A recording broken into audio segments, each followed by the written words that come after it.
Today's number, 0.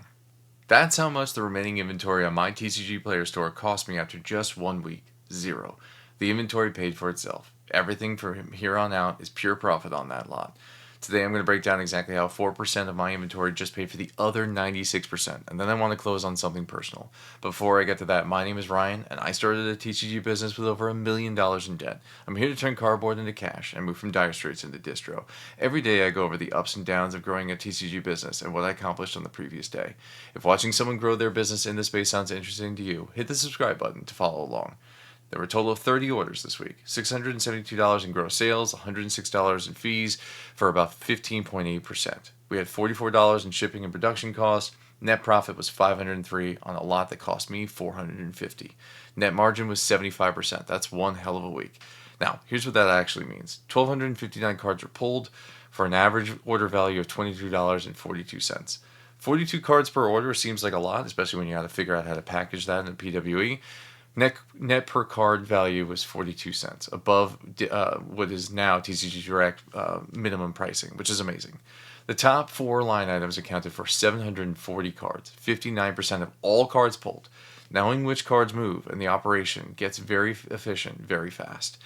Think about that when you're looking at the cards that you have and what you're going to pull to put in the list that you want to get out there first.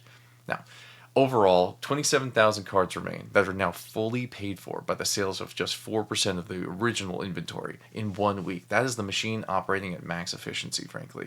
I will tell you, yesterday we talked about how it took me 2 hours to accomplish 13 actual shippings. Today we have 10. I imagine it will take me some time as well, and every second will have been worth it. Yesterday in the business, we did 3 major things. First, we sifted a small lot that we had received. The operation keeps moving even when the day is full. Second, started preparing the physical space of the Poke Shop here in the house while the new team member processed the bulk out in the field. I'm getting the helm ready for when the inventory comes back so it can start earning. And third, we beta tested the scanner, working continuously with my friend's program to see how it will integrate into my storefront.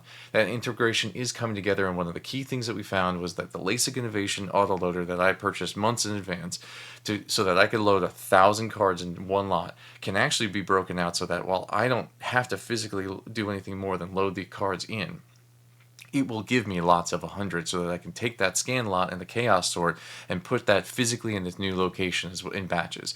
It is the perfect way for me to do this at scale. Now, it's also the way that I'm going to be able to teach this at scale, and I'm very much looking forward to figuring out, again, what the SOPs and processes are to do all of these pieces in order to move forward in a way that I can then train and employ others. Today was a big day on the server. New regional mod was announced. 2 new venture programs are launching this week, one tomorrow and one in the future. And today I'm officially announcing that Sarah is joining AVA as a community manager. Sarah's been a member, for those of you who know, an incredible moderator and a member of the last few months. In this role, she will be serving as a server level moderator, overseeing online and in-store monitors, building out and maintaining server and drop guidelines, handling general content moderation, running content strategy and production across Instagram, Threads, Reddit, and Discord, cutting shorts from finished long-form content, including things like our YouTube videos, and attempting to try and make me look better with better edits.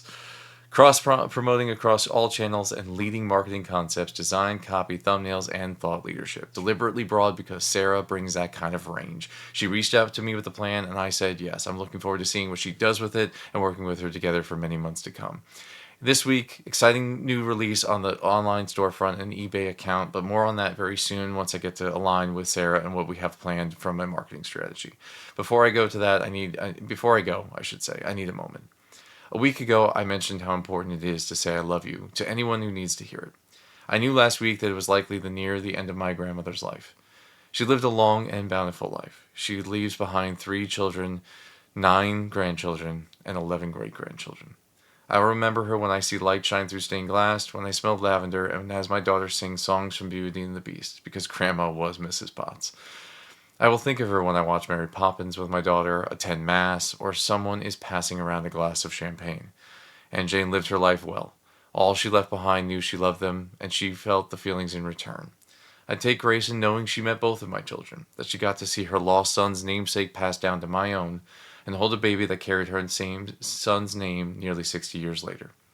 In my last year with my father, she came to visit on Thanksgiving to be there with her boy. and I will never forget the sound of her laughter as she watched for the first time ever Planes, Trains, and Automobiles. I will miss her greatly. About 15 years ago, my grandmother missed a call on my birthday.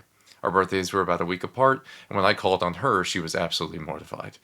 I told her, don't worry, next year I'll just be late too, so we can both be on time. Every year after that, after the concert of texts, calls, Facebook pings, and everyone else wishing me happy birthday, I would eagerly await the card a few days later.